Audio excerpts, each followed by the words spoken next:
Les gars, je vais vous poser la question. Qui aujourd'hui en Afrique peut s'asseoir à la table de l'Égypte et regarder les Égyptiens dans les yeux et leur dire on a une meilleure attaque que vous aujourd'hui? C'est simple les gars. Personne.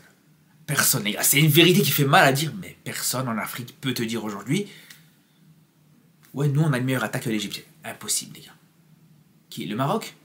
Les gars, le Maroc, si on regarde tous les ailiers réunis du Maroc, tous les ailiers du Maroc réunis depuis le début de la saison, ils n'ont même pas autant de buts que Salah, les frères. Juste que Salah. Je vous parle même pas de Marmouche encore, les gars. Sur Marmouche, on va revenir plus tard. Il n'y a personne qui a une meilleure attaque que l'Égypte aujourd'hui. C'est une vérité qui fait mal à dire, c'est une vérité qui est très douloureuse, mais c'est totalement réel. Et quand je vous dis que l'Égypte a une meilleure attaque que toutes les autres nations en Afrique, c'est pas, c'est un petit peu mieux, non, c'est largement au-dessus, les gars. C'est 3 ou 4 classes d'écart par rapport à tout ce qu'il y a, les gars. Et je vous dis la vérité, il n'y a aucun jaloux. Il n'y a pas de jaloux, ni le Maroc, ni la Côte d'Ivoire, ni le Sénégal, ni l'Algérie, ni qui que ce soit d'autre. Il y a encore moins le Cameroun ou le Congo, les frères. Faut être honnête au bout d'un moment. Faut être honnête, les gars. Parce que quand on voit déjà, bien sûr, est-ce qu'on va encore présenter, est-ce qu'on va encore parler de Mohamed Salah? Je pense qu'il n'y a même pas forcément besoin de revenir sur ce qu'il est en train de faire, les gars. Aujourd'hui, Mohamed Salah, c'est pas juste le meilleur joueur africain, les gars. C'est le meilleur joueur au monde actuellement, les gars. Je vous le dis. Aujourd'hui, les gars, Mohamed Salah, il parle pas du ballon d'or africain. Lui, là, maintenant, sa priorité, c'est le ballon d'or normal. Le ballon d'or classique. Mais comme si ça suffisait pas, les frères. Comme si ça suffisait pas. Aujourd'hui, tu as le joueur le plus décisif au monde qui est Mohamed Salah. Quand je dis le joueur le plus décisif au monde, encore une fois, je parle pas du joueur africain le plus décisif au monde. Le joueur le plus décisif au monde. Toute nationalité, continent confondu. Mais le pire, les gars, le pire, c'est que juste derrière, tu as un Marmouche. Un Marmouche qui, pareil, qui est quasiment tout aussi décisif. Qui, depuis le début de la saison, les gars, Marmouche, je vous le dis, il est tout simplement à 19 buts et 11 passes décisives, toutes compétitions confondues, les gars. Même nos meilleurs ailiers au Maroc, en une saison entière, ils font pas ça, les gars. En une saison entière, là, il est au mois de janvier, il a 19 buts et 11 passes D, toutes compétitions confondues. En Bundesliga, c'est pas le pire championnat au monde, les gars. C'est la Bundesliga, on parle du 3e, maximum 4e meilleur championnat au monde, les gars. Faut réaliser ça, un minimum, les gars. Et tout ça en jouant à Francfort. C'est pas au Bayern, c'est pas à Dortmund, c'est à Francfort. Les gars, comme si ça suffisait pas là aussi, là où il explose tout à Francfort, là maintenant il va aller jouer à City. Il va signer à City, les frères. C'est là où je vous dis, c'est bon. Qu'est-ce que vous voulez faire avec ça, les gars? Comment vous voulez discuter avec ça? Comment vous voulez venir comparer l'Égypte avec n'importe quelle autre nation africaine? Ils ont un joueur qui joue à Liverpool, l'autre joueur il joue à Manchester City. Ou il va jouer à Manchester City. Sous les ordres de Guardiola. Déjà, il est très bon. Déjà, on va dire c'est l'un des joueurs les plus en forme au monde actuellement. Je parle de Marmouche. Je parle même pas de ça là. Marmouche qui est l'un des joueurs les plus en forme au monde actuellement. Tu vas le mettre sous Pep Guardiola. Vous vous rendez compte ou pas de quoi on est en train de parler, les gars? Vous vous rendez compte?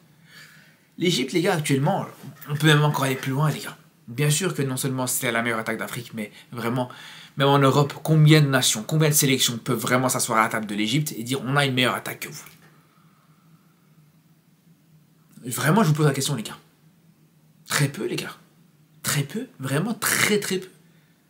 Est-ce que même la France, déjà, a une meilleure attaque que l'Égypte? Je vous pose la question, les gars, même comme ça, les gars. Est-ce qu'aujourd'hui, une attaque Mbappé, Dembélé, et Colomani ou Marcus Thuram, peu importe, c'est meilleur que Marmouche et Salah. Les gars, j'ai même pas besoin de répondre, les gars. Répondez à cette question vous-même, les gars. Mais moi, je vous dis, les gars, je vous dis bien sûr que l'Égypte, c'est au-dessus, les gars. Bien sûr que Salah, c'est au-dessus d'Mbappé. Bien sûr que Marmouche, pour moi, sur cette saison, c'est plus impressionnant que ce que fait Dembélé. Je vous le dis, les gars. Ce que fait Dembélé en Ligue 1, les frères, Marmouche te fait en mieux en Bundesliga. Il n'y a plus de débat. À ce moment-là, il n'y a plus de débat, les frères. C'est déjà une première chose. Ouais, tu peux comparer encore. Qui d'autre comme sélection en Europe? L'Italie, jamais de la vie. La Belgique, jamais de la vie. Ouais, les seuls à qui ça peut se discuter, l'Espagne, l'Angleterre à la limite, peut-être pourquoi pas. Mais je vous dis, c'est là où on se rend compte à quel point on a affaire à un truc de fou. J'ai envie de vous dire, les frères, heureusement qu'au milieu de terrain, que la défense, que le gardien du côté égyptien, c'est pas exceptionnel. Parce que sinon, les frères, je vous le dis, ça va faire mal de le dire, encore une fois, les gars. Mais si vraiment l'Égypte avait un très bon milieu de terrain, avait une très belle défense, c'est fini, les gars. La Coupe d'Afrique, tu leur donnes, t'as même pas besoin de la jouer, c'est fini, les gars. Je vous dis la vérité. Vous vous rendez compte de l'équipe qu'ils ont, de l'attaque qu'ils ont, juste l'attaque. Rien qu'avec l'attaque qu'ils ont, les gars. Là, actuellement, rien qu'avec ça, ils sont clairement dans les favoris aujourd'hui pour cette CAN. En ayant une équipe éclatée, mais en ayant une attaque qui est stratosphérique, ils sont déjà dans les favoris de la CAN. Pour commencer. Ils ont fait 2 finales de CAN avec juste un Mohamed Salah qui te portait l'équipe. Juste avec Mohamed Salah qui te portait l'équipe, ils ont fait 2 finales de CAN. Donc imaginez-vous avec Marmouche qui d'ici là, les gars, il sera acclimaté à City. D'ici là, il aura le temps de progresser encore avec Guardiola. Il aura le temps de s'acclimater à la première ligue. Il aura le temps de prendre de l'expérience et de progresser en première ligue, les gars. C'est là où c'est très fort. C'est là où ce que font les Égyptiens, ce que font ces joueurs égyptiens là actuellement, c'est exceptionnel, les gars. Vraiment. Et moi, je me pose la question, les gars. Parce qu'il y en a qui vont me dire, ouais, est-ce qu'il va jouer réellement à City? On ne sait pas s'il va vraiment jouer ou pas à City. Mais les gars, Mahrez n'était pas titulaire indiscutable à City. Il a gagné une Coupe d'Afrique. Il a gagné une Coupe d'Afrique comme ça, les gars.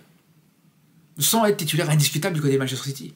Il n'a jamais été titulaire indiscutable là-bas. Malgré tout, voilà, il te jouait des matchs. Malgré tout, il t'a fait des très bonnes choses. Il a eu des matchs références, des masterclass. On l'a vu en Champions League il marque contre le Real. Il marque contre le PSG. Au match aller, au match retour. Bref. C'est pas ça qui manque, les gars. Donc même si au final, bien sûr que est-ce que Marmouche sera titulaire indiscutable ou pas, on ne sait pas. Aujourd'hui, on ne peut pas le savoir. Mais ça n'empêche pas, comme je vous dis, les gars, que clairement, ça va être un renfort énorme. En tout cas, ça va être une plus-value énorme à cette sélection égyptienne, les frères. Vraiment. Après, au final, bien sûr que ce qui est intéressant, surtout, c'est... Voilà, ce qu'on peut retenir, c'est que c'est positif pour le football africain de voir ça, les gars. Bien sûr. Bien sûr, de voir aujourd'hui 2 joueurs africains, 2 joueurs d'origine africaine sur le toit du monde en termes de statistiques individuelles, en termes de performances individuelles, ça fait plaisir. Voir aujourd'hui 2 têtes d'affiche pour un Liverpool City qui sont d'origine africaine aussi, ça fait plaisir, les gars. Liverpool City, t'auras en tête d'affiche, t'auras ces 2 jours-là. Bon, après Marmouche, c'est pas forcément encore la tête d'affiche de City, bien sûr, on va un peu trop vite. Mais moi, je me pose la question, je me dis vraiment pourquoi il le serait pas. C'est un joueur, faut pas oublier, les gars, qui est polyvalent, il peut autant jouer dans l'axe que sur le côté. C'est un joueur qui est capable de performer à tous les niveaux, qui est très complet, qui a une très bonne frappe, c'est un des meilleurs joueurs un des meilleurs tireurs de coups francs actuellement, les gars. Marmouche, c'est quand même un joueur qui, a quelques mois d'ici, te met 2 coups francs en une semaine. Un en Europa League, un en championnat. Vous vous rendez compte, les gars, ou pas? Vous vous rendez compte? Et nous, on est contents avec nos Abdé, nos ci, nos ça. Les gars, faut le dire. Ouais, je pense que, par exemple, une équipe comme le Maroc, c'est une équipe qui est peut-être plus complète que l'Égypte, il faut le dire. Ouais, c'est vrai. Mais notre attaque est très, très loin de l'attaque égyptienne. Ça, c'est quelque chose qu'il faut constater, les frères. Et j'espère qu'il y en a qui s'en rendent compte. J'espère qu'il y en a qui sont pas encore dans le déni et qui ne pensent pas que, voilà, aujourd'hui, nos joueurs marocains surpassent ça, les gars. C'est pas possible. Tout comme d'autres, les gars. Tout comme les Sénégalais, tout comme les Ivoiriens, tout comme... Voilà. Mais même si on va encore un peu plus loin, les gars, pour le cas du Maroc, si on doit parler des ailiers du Maroc, c'est encore un autre sujet, les gars. Ça, un jour, il faudra ouvrir le dossier. Les ailiers du Maroc. Quand on se penche vraiment sur la question et qu'on prend du recul et qu'on compare à ce qui se fait en Afrique, on se rend compte que il y a un petit peu de retard à ce niveau-là. Je parle des ailiers, les gars. Après, encore une fois, voilà. Bien sûr que pour une équipe égyptienne, leur force, ça reste leur attaque, qui ont une attaque, et je vous dis, quasiment introuvable au monde, les gars. Une attaque aussi forte, avec autant de qualité. Mais voilà, dans d'autres équipes, comme c'est l'équipe du Maroc, ce qui fait la force, c'est voilà, le fait d'être complet. Bien sûr, l'avantage du Maroc, comme je vous dis, c'est le fait d'être très très complet. D'avoir une équipe très complète. Ça, c'est le plus gros point positif de la sélection marocaine. Tout comme d'autres sélections africaines. Peut-être le Sénégal, voilà, leur force, c'est leur solidité. La Côte d'Ivoire, leur force, c'est leur mental, leur imprévisibilité. Je sais pas si ça se dit. Mais bref, le fait qu'ils soient imprévisibles. Et voilà, chaque sélection a sa force. Mais si on parle vraiment en termes d'attaque pure, l'Égypte, les gars, vraiment, j'ai hâte de voir ce que ça donne les Marmouches avec City, les gars, je vous le dis. Je vous dis, je vais surveiller ça de très près, les gars. Vraiment, je suis persuadé que le grand public se rend pas compte encore de la dinguerie que c'est, ce joueur-là. Je vous le dis, les gars. Ça fait plusieurs mois que je vous en ai parlé. J'avais même déjà fait une vidéo là-dessus, les gars. Juste pour parler de l'état de forme dans lequel était Marmouche à l'époque où il était encore à Francfort. Mais là, encore une fois, en jouant à City, malgré tout, malgré la forme qui n'est pas exceptionnelle de City, ça reste quand même l'un des plus grands clubs de Première Ligue actuellement. Sous le meilleur coach de l'histoire, les gars. Je pense qu'on n'est pas prêt. En tout cas, les frérots, on se dit à très vite pour de nouvelles vidéos. Et surtout, d'ici là, les frérots, prenez soin de vous.